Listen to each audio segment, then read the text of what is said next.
Now, this one, I haven't done this legend in a while, but I'm going to do it just because it's that time of year. And I'm doing it also because there's no little kids here. This is actually a little more mature legend. And I can go deeper into it.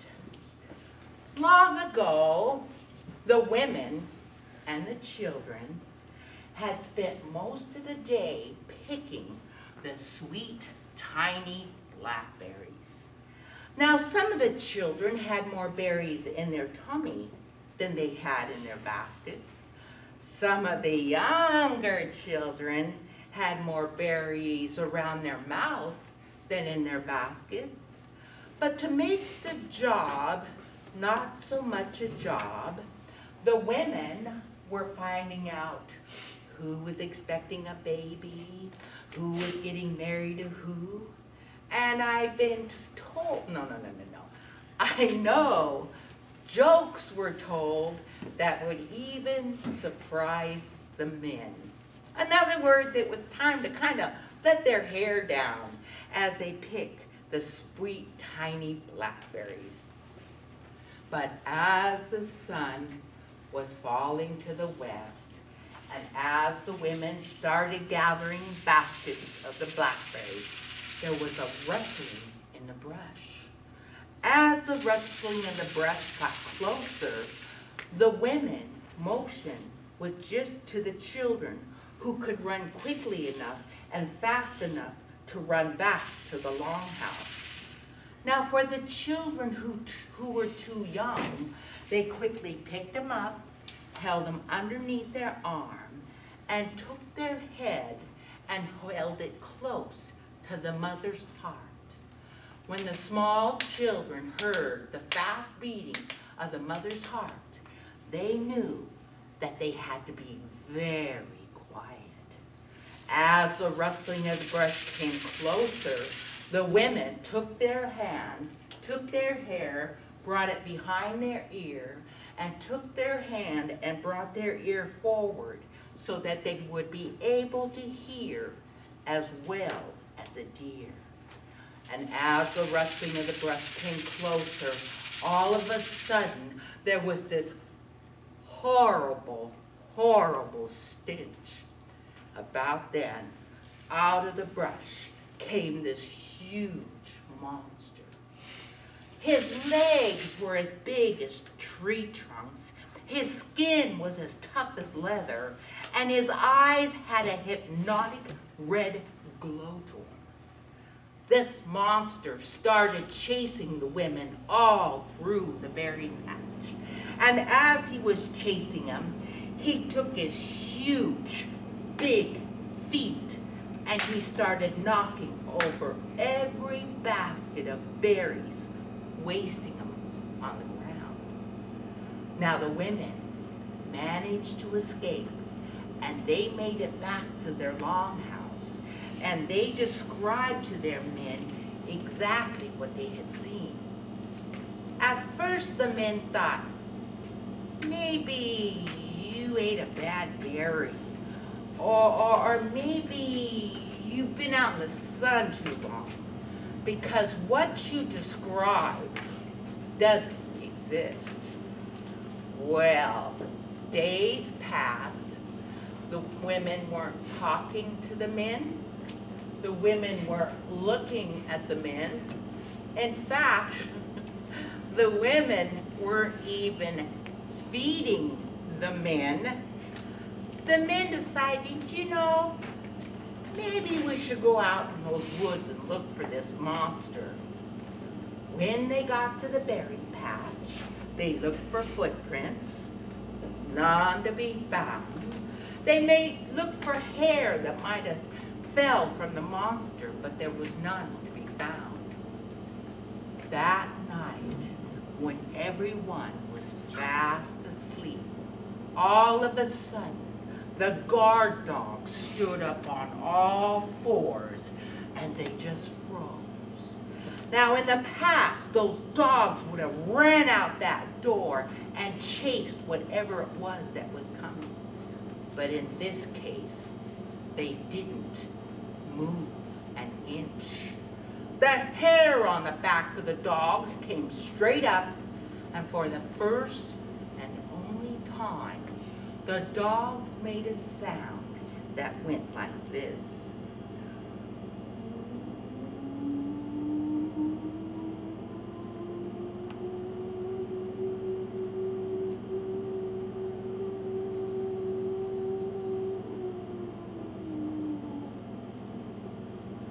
Now, some of the people escaped from the secret tunnels that we had in the longhouse.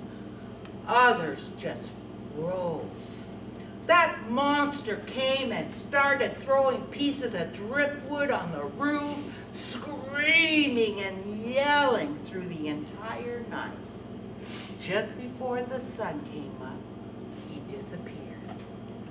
Now, not having any sleep whatsoever, the salmon fishermen went down to the river and they started to pull up their traps. And as each of them pulled up their traps, lo and behold, there had not been one salmon caught. It was then that the salmon fishermen looked up the river, and standing where no man would be able to stand, in the skookums, or the white rapids of the river, stood this monster. He picked up his smelly, stinky feet, and he started laughing at the salmon fishermen.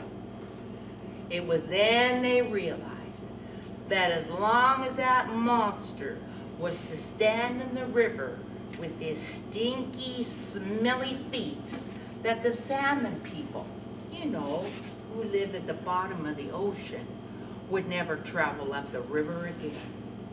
Women aren't going out to gather food, they're not getting any sleep, and now, no salmon. Now, this was happening through the entire Northwest, and for the first and only time, all the chiefs gathered for a meeting.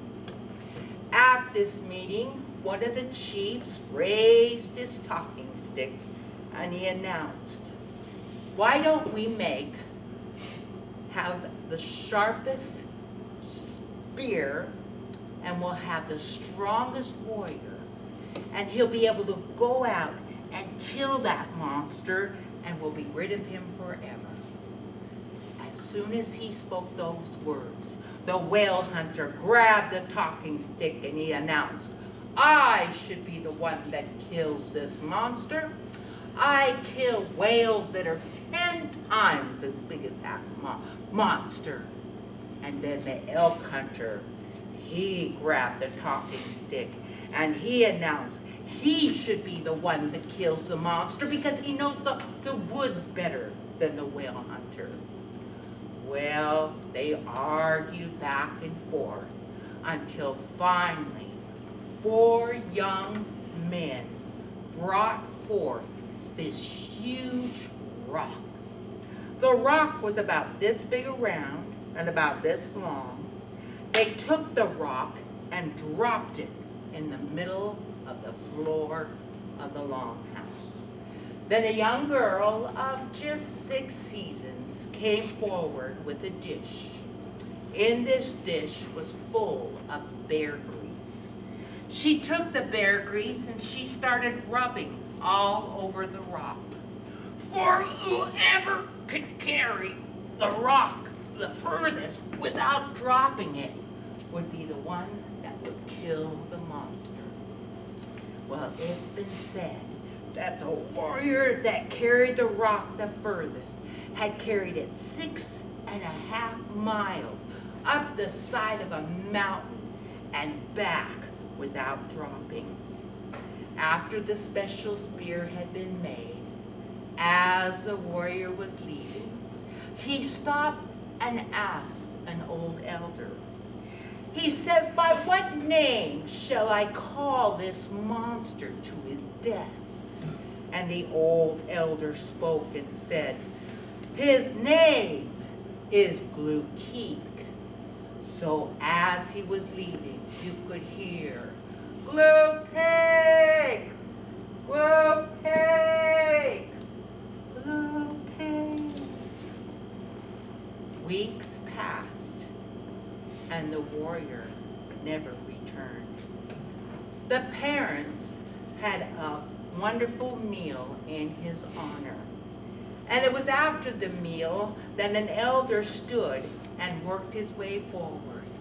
And as the elder came forward, everyone became very quiet.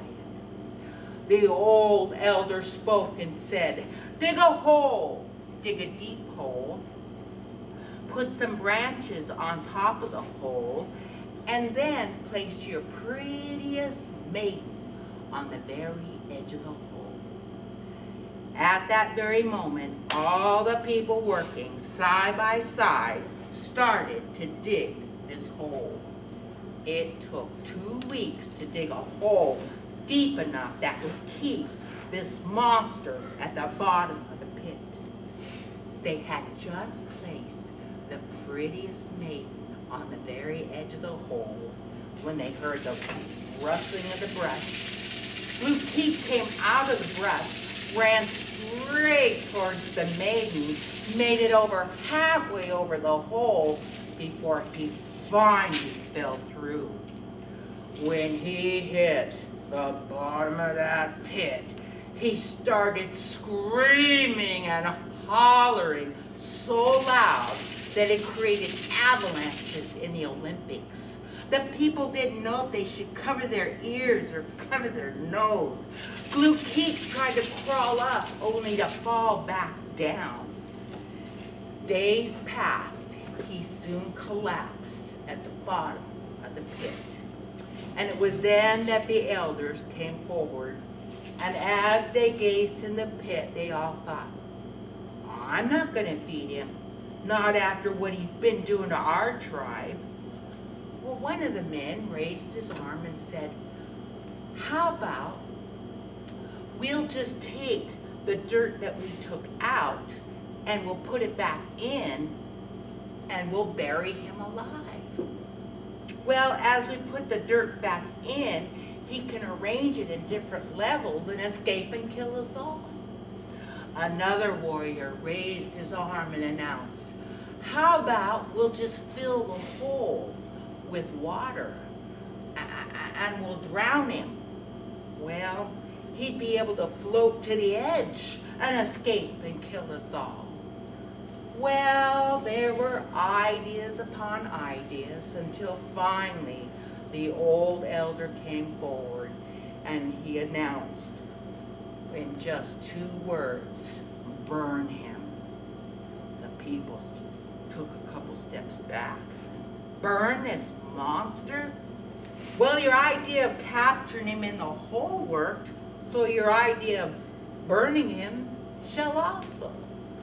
So they quickly got into a line from the edge of the hole all the way to the beach. In this line of people, they started passing up large pieces of driftwood and placing them at both ends of the pit. On the night when there was just a small crest of a moon, all the people gathered around the pit. The parents who had lost their son would be the ones to torch the first fire. And as they were bending down to torch the first fire, all of a sudden, Blue Keith reared up from the bottom of the pit and he said, "You can't kill me. You can't be rid of me. Because I'm going to get out and I am going to bite each and every one of you and suck your blood." Well, those people kept those fires burning for 4 days and 3 nights. The flames of the fire rose so high in the sky that the people on the other side of the Cascades had actually thought Raven, the trickster, was creating a sun from the west. But on the 4th night, the chief took his walking stick and he started jabbing and stirring all the coals that accumulated at the bottom of the pit. And as he was stirring the coals, sparks from the fire rose high into the sky. And as they got higher, they started to cool and fall as ash. But when the ash touched the earth, it all came to life as fleas, mosquitoes, and ticks. Now, my friends, how many have you been bit by heat? That, my friends, is the creation of the mosquito.